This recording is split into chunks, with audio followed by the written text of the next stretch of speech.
ang napakatinding pambubugbog na ginawa ni Mahoraga kay Dabura after niyang makapag-adapt completely sa curse technique nito. Rason kung bakit hindi na tumatalab ang mga atake ni Dabura at itong si Mahoraga nang bumabalagbag sa kanya ngayon. Dahil na nga sa napakalala ng beating na tinamo nitong si Dabura kay Mahoraga, nagsimula nang mabreak ang kanyang character. Dito natin makikita na hindi na nonchalant itong si Dabura at magsisimula na siyang magpakita ng takot, ng kaba at ng kilabot mula kay Mahoraga. Dito din natin makikita kung ano ang katotohanan, kung bakit ganito ang ugali ni Dabura at ang revelation na all this time hindi pala talaga siya nagseseryoso pa. Ngayon pa lang siya magsisimula, i-exceed niya na ngayon ang kanyang limits para magamit sa utmost potential ang kanyang dalawang curse techniques at dahil nga sa hindi natatalab ang kanyang curse technique, gagawa siya ng ibang paraan para talunin si Mahoraga. Dito din guys ay mawi-witness natin ang pagpapatuloy ng laban sa gitna ni Rika, ni Tsurugi at nitong si Maru na kung saan ipapamukha din dito sa Simurya na ito na hindi ganun kahina ang mga humans sa pamamagitan ng tulong ng Queen of Curses. Ang lahat ng yan at marami pang iba, tatalakayin natin dito sa ating full chapter review ng Jujutsu Kaisen Modulo Chapter 18. Kaya siguraduhin nyo nang nakalike, nakasubscribe at na rin nyo ng bell button para automatic ma-notify kayo pag-release natin ng susunod na video. Kaya wag na nating patagalin pa, let's go! Ang title ng chapter na ito ay Worthy.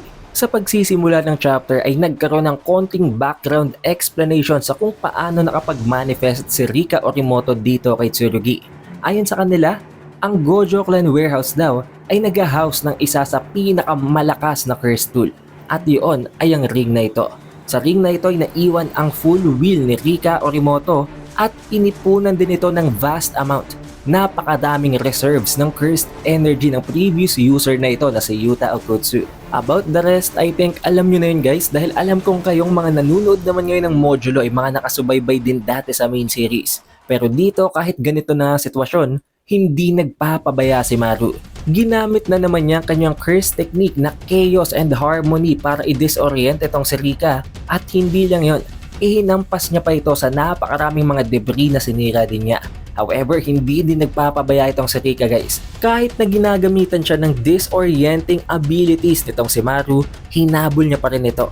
Tumalon siya ng tumalon sa napakaraming mga debris hanggang sa ma-reach niya na ang posisyon nitong si Maru. Dumampot siya ng isa sa mga debris at ihinampas niya ito sa mukha nito ng napakalakas. Akala nitong si Maru ay magagawa niya ng in-nerf itong si Rika sa pamamagitan ng ability niyang yon. Pero ang katotohanan guys, mas nag-e-enjoy pa itong si Rika. Ayon kay Rika, parang naglalaro daw siya sa loob ng roller coaster. Dahilan kung bakit ang may-ari naman ng katawan, si Tsurugi para bang nahihiya dito sa ginagawa ni Rika sa kanyang katawan. Si Maru naman mas lalo pa ngayong naguguluhan dahil hindi niya alam kung bakit ganito na ang itsura ni Tsurugi at kung bakit napakalakas na nito ngayon. Hanggang sa dumating sa punto na may naalala siya.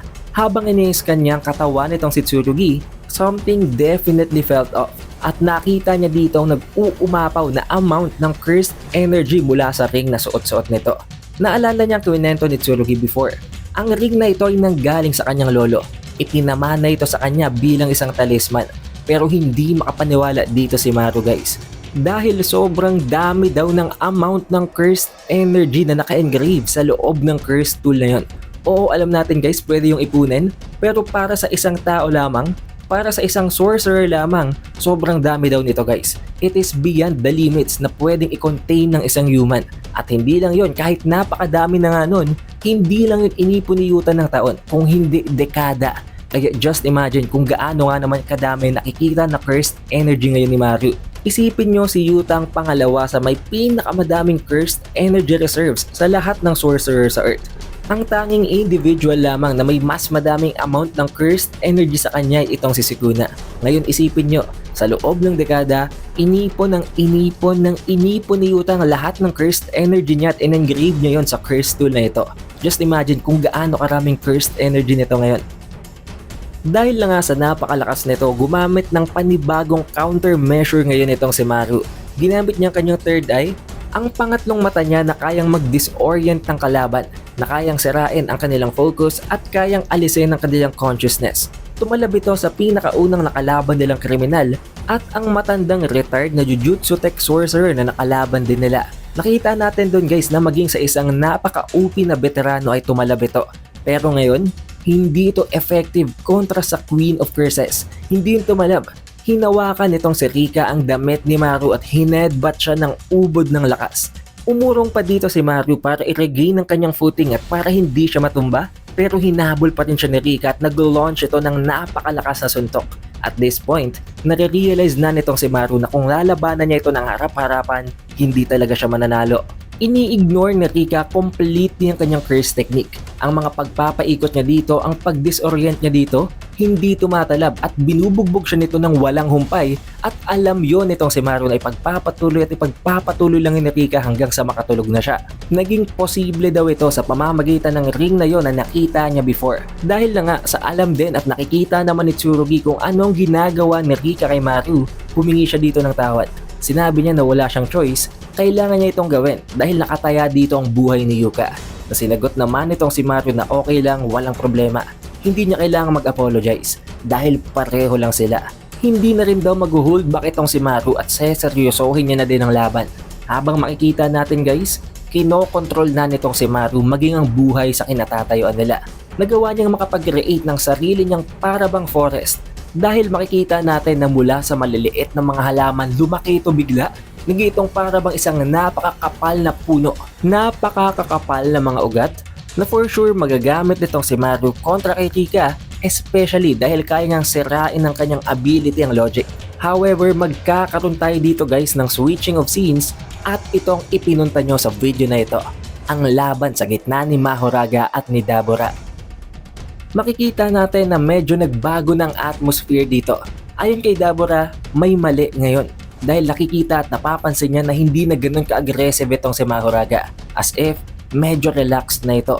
Nag-launch agad siya ng barrage ng kanyang light curse technique para tadtarin ng atake itong si Mahoraga. Na kung titingnan natin dito guys, tumama naman talaga kay Mahoraga. Ang problema, naka-adapt na siya. 100% complete adaptation. Dahilan kung bakit, ang ginawang atake ni Dabura, nabasag. Ang kanyang light curse technique, hindi natatalab ngayon. Maging si Mahoraga ay naka-catch up din naman agad. Na-realize niya na delikado na ang sitwasyon niya ngayon dahil hindi na tumatalab ang mga atake niya.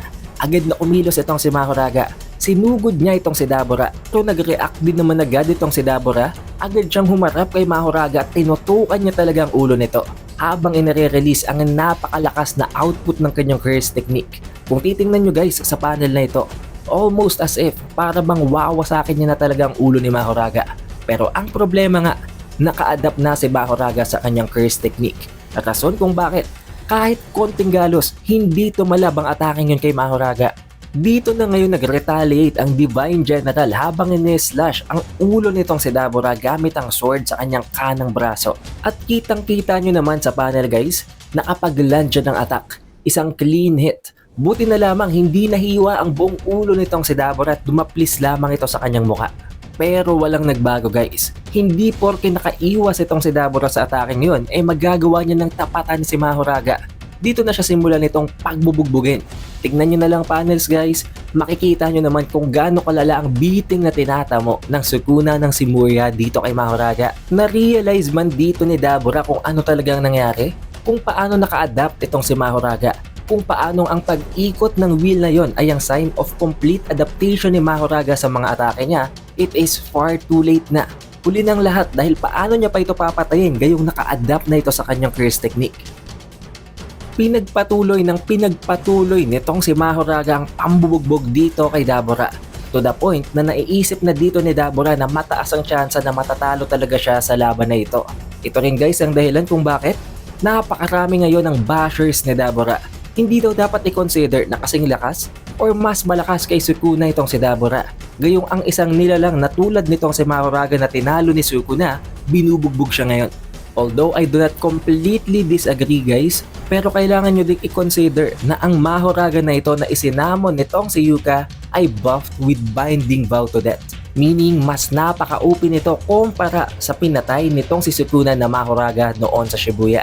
But to be completely fair naman, kahit naman magsamo ng panibagong Mahoraga, na full power, kaya pa rin yung talunin ni Sukuna. Pero maiintindihan nyo kung anong twist kung bakit ganito ang nangyayari kay Dabura ngayon. Dahil napaka-helpless na ngayon ni Dabura. To be frank and to be honest, nakakaawa na siyang tingnan. Mismo ang tumatakbo sa isip ngayon nitong si Dabura ay ang napakasakit na pain mula sa kanyang mga wounds and mga injuries. Takot at pinangingilabutan na dito si Dabura habang iniisip na baka dito na talaga siya matatalo, baka dito na siya mamamatay. Isa ito sa mga dahilan kung bakit tinatawag siya ngayon na fraud. Dahil si Gojo at maging si Sukuna never nagpakita ng ganitong klase ng emosyon. Sa sobrang tindi ng pambubugbog na ginagawa ni Mahoraga kay Dabura, nakaranas na ito ng flashback guys. Kung titingnan natin dito, ito yung flashback nung bata pa si Dora at si Dabura. And although medyo mahaba ang flashback na ito, ang pinaka-gist lang naman ang pinag-uusapan nila dito is that hindi pa naman talaga pala nakakaranas ng totoong laban si Dabura. All throughout this time, ayon kay Dabura, natatalo niya ang kanyang mga kalaban effortlessly. Kahit hindi niya binabalak talunin, kahit hindi niya binabalak bugbugin, natatalo at natatalo pa rin niya ang mga kalaban niya. Meaning, hindi pa talaga siya nakakatapat ng isang kalaban na kamatch niya. Ang lahat ng nakakalaban niya ay mga underdog lang para sa kanya. Rason kung bakit, nakikita nga natin na napaka-nonchalant niya palagi. Napaka-chill, as if kapag gusto niyang talunin ng isang kalaban, kayang-kaya niya agad yung patayin. Ito ang rason kung bakit naninibago siya ngayon dahil ngayon pa lamang siya nakaranas na bugbugin. Ngayon pa lang siya nakaranas na magkaroon ng injuries, na magkaroon ng sugat. Ngayon pa lamang siya nakaranas na makakalaban ng isang enemy na kayang mag-adapt sa kanyang abilities. Pero kahit na ganoon, kahit ma-reach niya pang realization na ito, ang tanong, paano niya patatalunan itong si Mahoraga gayong nagawa na nga nitong makapag-adapt completely sa kanyang curse technique? At this point, na-realize din niya kung anong ibig sabihin ng mga sinasabi ni Dora noon. Na ayon dito kay Dora, na kapag lumaban ka dahil gusto mo, o kapag lumaban ka kahit ayaw mo, hindi nangangahulugan na isang tunay na fight yon.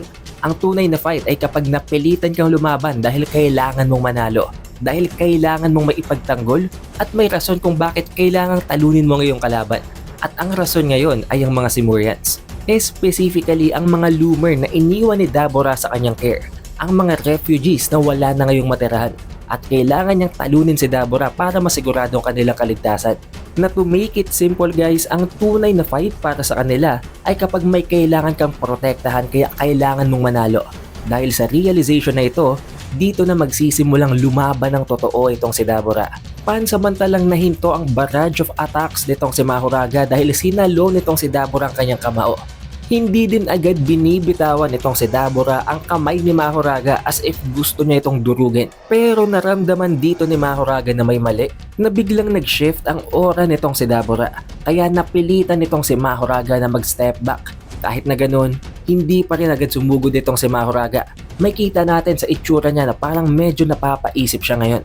Dahil ayon dito kay Dabura, humihingi siya ng tawad kay Mahoraga dahil hindi niya pa ito sineseryoso. Ngayong alam niya na kung bakit kailangan niyang manalo, alam niya na kung anong tunay na ibig sabihin ng isang laban, gagawin niya ng lahat para patayin itong si Mahoraga. Dito ay nabanggit na naman guys ang tungkol sa dalawang curse techniques nitong si Dabura. Ang kanyang sariling curse technique na ang light curse technique at ang curse technique ng mga diskuntan. Pero ayon dito, kahit na light curse technique ang ability ni Dabura, never pa siyang nakagalaw in the speed of light sa isang laban sa kadahilanan na hindi kayang i-withstand ng kanyang katawan ang ganong klase ng bilis. Rason kung bakit hindi niya ngayon magamit basta-basta. At dahil lang nga sa alam ngayon ni Dabura na hindi natatalab ang kanyang light curse technique kontra kay Dabura, wala din naman siyang iba pang choice. Dahil as of now, it's as if hindi pa binabalak ni Dabura na gamitin ang isa niya pang curse technique. Kaya ang gagawin niya, bubugbugin niya si Mahoraga. Dudurugin niyang katawan nito ng walang humpay gamit lamang kanyang sariling kamao. Hindi daw niya titigilan ng pagbugbog kay Mahoraga hanggang sa madurog ng kanyang sariling kamay.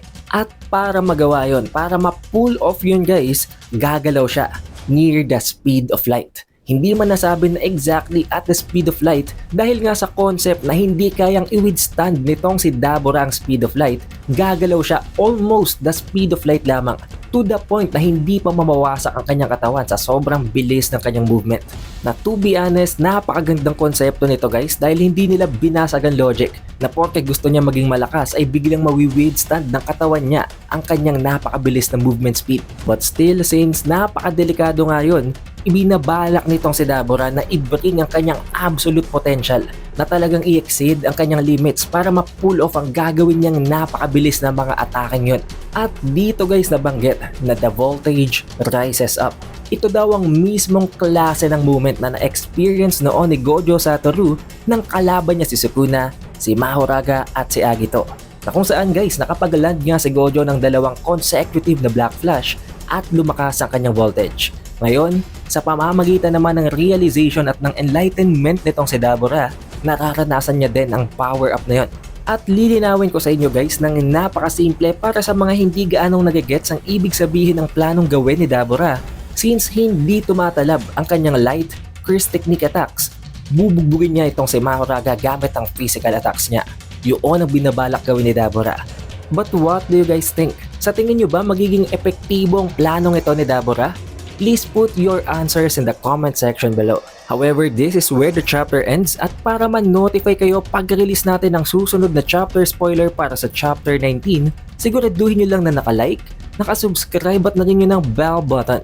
Also, we have an official Facebook page and official TikTok account. Kaya mag-like at mag-follow na din kayo sa ibang platforms na yon.